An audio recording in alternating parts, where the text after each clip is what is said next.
सभी प्यारे सज्जनों को मेरी तरफ से हाथ जोड़कर नमस्कार। प्यारे सज्जनों, बहुत पुरानी बात याद आ गई। आपको तो सभी को मालूम होगा, लेकिन बच्चों के लिए अच्छी बात है। और बच्चों को पुरानी बात बतानी चाहिए, क्योंकि समय ऐसा आ गया।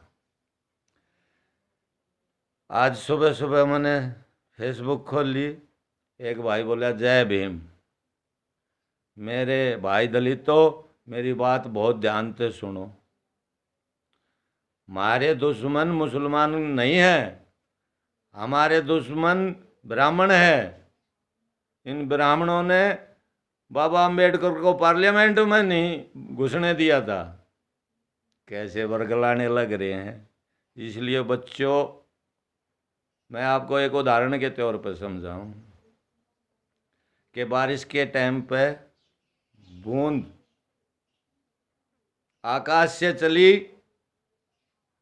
गर्म लोहे पे गिरी, खत्म होगी। वही बूंद केले के पत्ते पे पड़ी, कपूर बना। वही बूंद सांप के मुंह में गिरी, जहर बना। वही बूंद सीप में गिरी, मोती बन गया। प्यारे सज्जनों, आबादी बहुत बढ़ने लग रही है और मुसलमानों की तो हद से ज़्यादा बढ़ने लग रही है, लेकिन लोहे पे गिर रही है बूंद, खत्म होएंगे। आप देखो कौन सी संगत में जा रहे हैं, कह रहे हैं दलित के दुश्मन। इनको मालूम है, लेकिन दलित है तो फिर ऐसा है, पौवा प्या के होटल पर बैठा के बढ़िया मुर्गा खवा दिया और फिर जैसा बोला है वैसा ही इसने बोल दिया। क्यों? इसको पता ही नहीं कि मुगलों के राज में, मुसलमानों के राज में तो सारे दलित थे, और दलित भी नहीं छोड़े इनने, कोई ना बख्शा। हमारे पड़ोस में है दीनपुर गांव, पेवर जाटा का था। अब जाकर पूछो वो कौन सी जात है उस गांव में। ये वही भटकाने वाली बात है, और इंडिया का पूरा मुस्लिम नहीं भटका रहा, क्यों? वे भी ज़्यादातर हिंदुओं के ही बनाए हुए हैं, और देशभगत मुस्लिम नहीं चाहता ये पाड़ तवाड़े करने। इसमें गद्दार मुस्लिम भी है, कुछ हिंदू भी हैं। बाद में बताऊंगा, और गद्दारों का नाम बता, गद्दार घर में पा जा।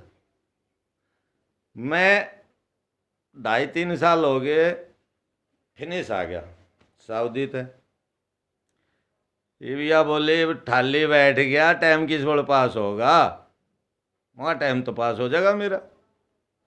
बालकपन में मन रागने का शौक था, वो फिर काम पकड़ लूँ। बोली 50 साल तक कूद लिया, गायकार बनेगा। मगा गायकार तो ना बनना, लेकिन टाइम तो पास हो ही जाएगा। बोली जैसी आपकी मर्जी। मैंने कार्ड कोड चेक करे, कार्ड पा गया दीपा चौधरी का, अलवर का। कांटेक्ट करया उस पार्टी के मेन आदमी, तो मेरी बात होगी। वो बोला ठीक है भाई, तेरा मनोरंजन करवा देंगे, आपके पास में हुजवा गाँव, परसों हम वहीं आ रहे हैं। मैं बड़ी अच्छी बात भाई, बैठती काम हो गया ही होता। बात होती रही, वो उजवा पूछ गया, मैं वे भी आ गए, मिल लिए, बातचीत करी। मगा फिर किस टाइम से नंबर दोगे? बोला भाई यहाँ जो यो ताम झाम लाग रहा है, यो है मोर कैसे टालेगा, मोर राजेश ने लगा रहा क्या यार, वही रिकॉर्डिंग कर रहे हैं, उसकी इजाज़त लेनी पड़ेगी।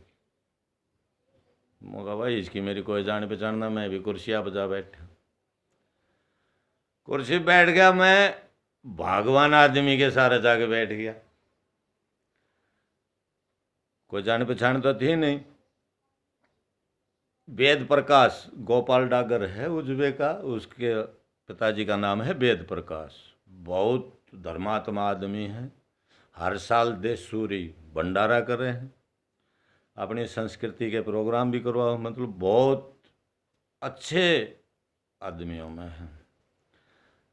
तो उसने बुझ जाए कैसे कैसे मगा भाई ऐसे कालमपुर का हूँ, बातचीत हुई, बोला शौक है मगा। तो एक वो राजेश गहलोत दौरे तो उठ, राजेश मोह दौरे तो उठ कर हमारी बराबर मान बैठे। मगा भाई हो राजेश का है जान पहचाना? बोले हाँ मेरी राजेश की अच्छी दोस्ती। मगा यार कहना है एक नया गायकार है, नंबर दे देता है। बोला या पार्टी में, पार्टी तो मेरी सेटिंग हो रही है। बोला अच्छा मैं जाऊँ। वो गया, आकर बोला भाई 6 बजे आपका नंबर है। मैं यार 6 तो बहुत लेट हो जाएंगे, बीच में भेजिया जब भी आने का। बोला भाई 6 बजे नंबर मिल लगा। 6 बजे ये घड़वे वाले छक्के रहे हैं पूरे दिन बजाते बजाते। 6 बजे वो बंद करना था उनने प्रोग्राम। जैसे 6 बजे उनने एकदम घड़वा पर से टिप टैप तार के सारा तामझाम उखाड़ दिया। एकदम मैं खड़े हुआ मगर यो क्या कर दिया। ये पता था वेद प्रकाश ने भी कि इनकी यह बात चल रही थी। बोला भाई यो तो बहुत गलत करे, सुबह से बैठाए रखे और हमारा भी दिल करे था सत्यग्राह नहीं सुन कर। यो तो सीधे राजेश के पास पूछ गया अरे यो क्या करे। वेद प्रकाश ने भी बोला भाई क्या करूं, मगाते आपसे बोला नहीं लड़के ने? देखा तो वो लड़का भी कौन है। बोला था कि एक नया गायकार है ना सपना की गैल गाऊंगा। मगा जाट का काम लगाई की गैल गान का हो। बोले बेरा ना भाई मेरे तो नहीं गई थी तो गद्दार।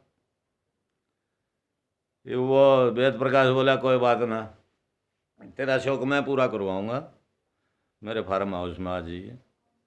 मैं दूसरे दिन पूछा फार्म हाउस में, वेद प्रकाश से बातचीत हुई, उन्हें टेलीफोन कराया, एक पार्टी से बातचीत हुई, 2-4 दिन उन्हें प्रैक्टिस करी। ये वे थे भजना के, ये भजन तन में 92 साल का होकर भी गा दूँ, रागनिया में लाग गाऊंगा ना खाई रसाई बने तो आएगी जो मालिक ने चाया। मैं रोहतक पूछ गया, रोहतक जाकर ट्रैक पर मैंने 4 भजन गा दिए, बढ़िया चाल गए। अब यहाँ तो जो नंबर पड़ जाता वो गद्दारी नहीं करता तो एक गवाते या 2 गवाते 50-100 आदमी बैठे थे वही सुनते। आज सुबह तक फिर और भी भजन गाए। ये 3 पार्टियों से कांटेक्ट हो गया, कोई से नहीं बुला सकूं नीचे बजाने के लिए। और आज सुबह तक 24,194 आदमियों ने मेरे भजन सुन लिए। तो ये गद्दारों का कहने का मतलब यो है भगवान ने क्या चाहा है वही होगा। पाकिस्तान का इलाज होगा। ये सारे ढोंग पाकिस्तान को बचाने के लिए देश जाओ चाहे बाढ़ में। इनने जो हमारे दुश्मन गुरु के बैठे हैं ना पाकिस्तान में, उनका हुक्म बजाना है। कोई पैसे के चक्कर में बजा रहा है, कुछ हिस्से भी है टिकट के चक्कर में गद्दारी कर रहे हैं। उन्हें देश तक कोई मतलब ना। सारे मुस्लिम ये नहीं चाहते। गद्दार हिंदू भी हैं, मुस्लिम भी हैं। जो समय घड़ी परमपिता परमात्मा ने रच रखी है, टेक रखी है, उसको कोई नहीं टाल सकता। ये सोच रहे हैं हम पाकिस्तान को बचा लेंगे। दोवापर का युद्ध पांडु तो थोड़े थे, फिर भी सब न्यू क्यों कहते पांडवा की जीत होगी भाई। बोला वे धर्म की तरफ थे, धर्म की तो जीत हो जाए करे। वे योद्धा तो कैरवों की तरफ भी बहुत जबरदस्त थे, लेकिन वे भी नहीं कहते जीत तो पांडवों की होगी। क्यों? पहले भी वे अपना हक मांगे थे, धर्म की तो पहले भी बात करे थे। कृष्ण मिलने के बाद में कृष्ण भगवान का जो चक्कर था ना, कितने भी बड़े योद्धा थे उसका तोड़ किसी के पास नहीं था। तो पाकिस्तान का तो इलाज होगा, मोदी का तोड़ किसी गद्दार के पास नहीं है।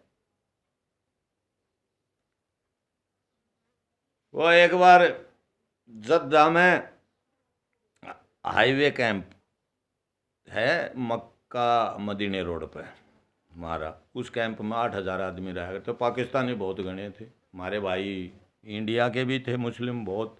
हिंदू में एक लाया था, मेरी हॉस्पिटल में ड्यूटी थी, एम्बुलेंस का ड्राइवर था। वहाँ नर्स पाकिस्तानी, ऊपर मैन डॉक्टर था वो भी पाकिस्तानी। एक दिन आशिम ने बता दी थी वो जो नरेश था, बोले हम भी भाई हिंदू भाई के मुसलमान बने उड़ा, लेकिन बोले अच्छा रहा भाई, जो जिसने भाया वो अच्छा है, अच्छी बात है, हम तो ना ठेस पहुँचाते भावना को। बोले यहाँ मक्के में कयामत के दिन अल्लाह प्रकट होगा और सबका हिसाब यहीं होना है, आपकी क्या राय है? मगर भाई अच्छी बात है, आपकी राय में मेरी राय है। बोला नहीं नहीं फिर भी। मगर भाई जो आप कयामत कह रहे हो, राय सुन, ये कयामत तो आप डेली ले आओ। बोला कैसे? कहीं भी बम फाड़ दो, जिसके परिवार का जैसे ही फाड़ दिया, हमारे 8 जवान मर गए फौज के, उनके परिवारों के लिए तो कयामत आ गई। हम तो इसने कयामत कहा। रही बात हिसाब की, युग 4 हैं। बोले हाँ, सतयुग, त्रेता, द्वापर, कलयुग। मैंने बताया सतयुग 1 के बाद में 2 आना था, त्रेता क्यों आया इसके राज ने फिर कभी बात कराएंगे। भाई सतयुग में मानव को चलना जीना सुख से कैसे रह सको, राजा हरिश्चंद्र ने सिखाया काशी में, वो भी भारत में है। त्रेता में राम ने हिसाब किताब करया, जन्म अयोध्या में लिया था, वो भी भारत में है। द्वापर में कुरुक्षेत्र में हिसाब किताब होया, वो भी भारत में है। अगर आपका यह सच्चा है कि यहाँ होगा हिसाब किताब और यहाँ भगवान अल्लाह जो शक्ति है यहाँ होगी, तो वो न्यू आया होगा, चक्कर घुमा दिया उसने कि यहाँ तक था इंडिया, आपको यहीं आना पड़ेगा। बोला नहीं यार ऐसी क्या बात है। भाई प्रत्यक्ष को प्रमाण की जरूरत नहीं है। गद्दारों ध्यान से सुनो, कोई भी मुसलमान राजा ऐसा नहीं होया है जिसने प्रजा पर अत्याचार नहीं किया। और ईब देख लो, 57-58 जितने मुस्लिम देश हैं, किसी में भी शांति नहीं है। यानी कहेंगे सऊदी में रही, कौन है सऊदी में? मैं वहीं था, यमन पर गोले मारा करता रहा, यमन इनकी गैल को बद कर रहा है, सारे अण खतरा रहे पूरी मुस्लिम का। इंडिया के मुस्लिम भी यही चाहते हैं कि हिंदू राज ठीक से। ये जो गद्दार है ना साइनिया बाग वाले, वहाँ के जो गुर्गे बन रहे, जो हमारे दुश्मन पाकिस्तानी हम बैठे, इनको छोड़ के कितने थे ये मुस्लिम थोड़ी हैं, मुस्लिम तो 20 करोड़ है इंडिया में। ये सारा गायम डंडा घुमा रहे हैं। भीम अम्बेडकर ने अलग पाड़ दो, वाल्मीकि ने अलग पाड़ दो। वाल्मीकि भी कहता है, बोला भाई देख ये रामायण बनाई तो वाल्मीकि ने, अहमियत तो तुलसीदास को ज़्यादा दे रहे हैं। मौका सोचने की बात है, तेरे अंदर भी बाढ़ दी भूष्टि किसन है। हमारे शास्त्रियों का चाल तो देख, टीवी में देखी भी वाल्मीकि को ही देखा हुआ। तो भाई बने तो वो आएगी जो मालिक ने चाहा। अब मालिक ने क्या चाहा है? मोदी तो बना दिया मैन चेहरा, यो करेगा हिसाब किताब कलयुग में, नजीक आ गया टाइम। और यूरोप से चलेंगे बेड़े। एक अमेरिका ना है, यूरोप की लड़ाई में 2 बार रह रहा हूं मैं, सारे के सारे यूरोप के झंडे दिखेंगे जितने भी देश है, ये ब्रिटिश और यो अमेरिका इटली ताई भी, जापान वापान सबके में ठा के चलेगा। और चाइना के सिर पान के बैठेगा और नो कहेगा चुप बैठ जा अगर जीना चाहे है तो। भारत ने पाकिस्तान का इलाज कर लेने दे, और इलाज होगा गारंटी तय। मेरी तो यही प्रार्थना है। नमस्कार।